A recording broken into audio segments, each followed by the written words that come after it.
नेपालमा प्रधानमन्त्री कसरी बन्छन्? यो प्रश्न सायद हाम्रो मनमा धेरै पटक आउँछ होला, हैन त? आज हामी यही कुरालाई एउटा एकदमै रमाइलो काल्पनिक सिनेरियोबाट बुझ्नेछौँ। आउनुहोस् नेपालको संवैधानिक प्रक्रियालाई अलि नजिकबाट हेरौँ।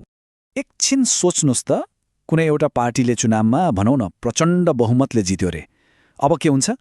के त्यो पार्टीले जसलाई भन्यो उही सिधै प्रधानमन्त्री बन्छ त, कि त्यसको पनि कुनै प्रक्रिया छ? हाम्रो आजको यो विश्लेषण यही मुख्य प्रश्नको वरिपरि घुम्नेछ। कल्पना गरौँ न, भर्खरै चुनाव सक्यो र राष्ट्रिय स्वतन्त्र पार्टीले त के भन्नु 182 सिट जित्यो। बहुमतको लागि चाहिने 138 सिटभन्दा कति हो, कति धेरै। यो त मतलब जनताले दिएको एकदमै क्लियर र पावरफुल म्यान्डेट हो। ल, यस्तो क्लियर मेजोरिटी आएपछिको अवस्था के त? आउनुहोस् अब यही सिनारियोको अलिकति भित्र पसेर हेरौँ कि अब अगाडिको बाटो कस्तो हुन्छ। अब हेर्नुहोस्, प्रतिनिधि सभामा जम्मा 275 सिट छन् भनेपछि सरकार बनाउनलाई जादुई नम्बर हो 138। यही हो बहुमतको आँकडा। र हाम्रो यो काल्पनिक कथामा त राष्ट्रिय स्वतन्त्र पार्टीले त्यो नम्बर त हाँसी पार गरिसक्यो। तर कथामा एउटा ट्विस्ट छ। चुनाव अघि नै पार्टीभित्र एउटा भित्री सहमति भएको रहेछ। पार्टी सभापतिको रूपमा रवि लामिछानेले सङ्गठन हेर्ने र प्रधानमन्त्रीको उम्मेद्वारको रूपमा बालेन शाहलाई अगाडि बढाउने। हाम्रो आजको यो पूरा विश्लेषणको आधार नै यही सहमति हो है। चुनाव जित्नु भनेको त भर्खर गेट पास गर्नु जस्तै हो। असली राजनीतिक खेल त अब सुरु हुन्छ र यसको सबैभन्दा पहिलो र महत्त्वपूर्ण खुड्किलो हो संसदीय दलको गठन। प्रधानमन्त्री बन्ने यो पूरा यात्राका केही निश्चित स्टेप्स छन्, हैन?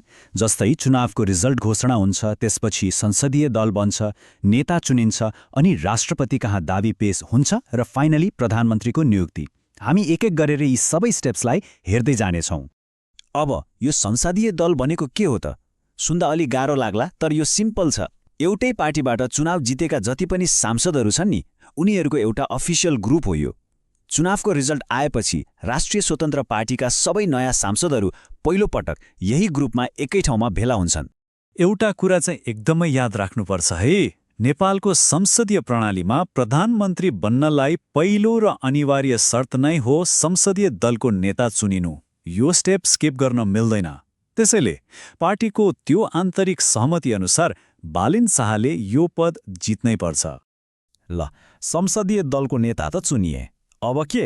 अब पार्टीको यो आन्तरिक निर्णयलाई औपचारिक रूपमा देशको सबैभन्दा ठूलो अफिस मतलब राष्ट्रपति कार्यालयसम्म पुर्याउनु पर्यो।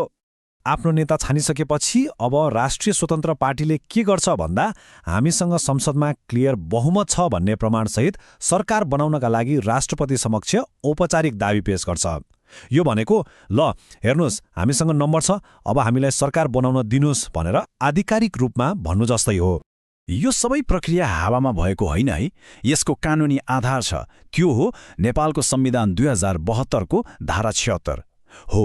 यही धाराले राष्ट्रपतिलाई बहुमत पाएको पार्टीको संसदीय दलको नेतालाई प्रधानमन्त्री नियुक्त गर्ने पावर दिन्छ।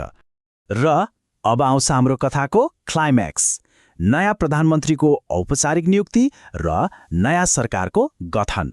राष्ट्रपतिबाट ओके सिग्नल पाउने बित्तिकै घटनाहरू एकदमै छिटो अघि बढ्छन्। जस्तो कि पहिले राष्ट्रपतिबाट प्रधानमन्त्रीको नियुक्ति हुन्छ, त्यसपछि प्रधानमन्त्रीले पद तथा गोपनीयताको शपथ लिनुहुन्छ र त्यसपछि सुरु हुन्छ मन्त्री परिषद बनाउने काम। अब नयाँ प्रधानमन्त्रीले देशका विभिन्न मन्त्रालयहरू चलाउनका लागि आफ्नो टिम बनाउनुहुन्छ, मतलब मन्त्रीहरू छान्नुहुन्छ। प्रायजसो यी मन्त्रीहरू आफ्नै पार्टीका जितेका सांसदहरूबाटै छानिएका हुन्छन्। यति भएपछि ल अब नयाँ सरकारले अफिसियली काम थाल्यो भन्दा हुन्छ। सरकार त बन्यो, तर यो सिनारियोले कस्तो खालको शक्ति संरचना बनाए त? आउनुहोस् अब यसको अलिकति चिरफार गरौँ। यस्तो खालको एरेन्जमेन्टमा के हुन्छ भने शक्ति खाली प्रधानमन्त्रीमा मात्र केन्द्रित हुँदैन, बरु तीनवटा छुट्टै तर एक अर्कासँग जोडिएका पावर सेन्टरहरू बन्छन्। यो टेबलले ती 3 शक्ति केन्द्रहरूलाई प्रष्ट देखाउँछ। हेर्नुहोस् है, पहिलो हो पार्टी सङ्गठन, जसको नेतृत्व रवि लामिछानेले गरिरहेका छन् र जसले पार्टीको भिजन र रणनीति बनाउँछ। दोस्रो हो सरकार, जसको नेतृत्व प्रधानमन्त्री बालेन शाहले गर्छन् र देशको दैनिक कामकारबाही हेर्छन्। र तेस्रो संसद, जहाँ पार्टीका अरू सांसदहरूले जनताको आवाज उठाउँछन् र कानून बनाउँछन्। अब यस्तो पावर स्ट्रक्चरको नतिजा के होला त? दुईटा बाटा छन्। यदि यी तीनवटै केन्द्रहरूले मिलेर काम गरे, मतलब तालमेल मिल्यो भने सरकार एकदमै शक्तिशाली हुन्छ। तर यदि पार्टी नेतृत्व र सरकारको नेतृत्व बीच नै टसल सुरु भयो भने यसले ठूलो राजनीतिक तनाव पनि ल्याउन सक्छ। ल, अन्त्यमा प्रधानमन्त्री बन्ने यो पूरा प्रक्रियालाई फेरि एकपटक छिटोभन्दा छिटो हेरिहालौ। पहिले चुनावमा क्लियर बहुमत ल्याउनु पर्यो, त्यसपछि संसदीय दल बनाउनु पर्यो, त्यो दलको नेता चुन्नु पर्यो, त्यही नेतालाई राष्ट्रपतिले प्रधानमन्त्री नियुक्त गर्नुहुन्छ र लास्टमा प्रधानमन्त्रीले सरकार चलाउन मन्त्री परिषद बनाउनुहुन्छ। सिम्पल।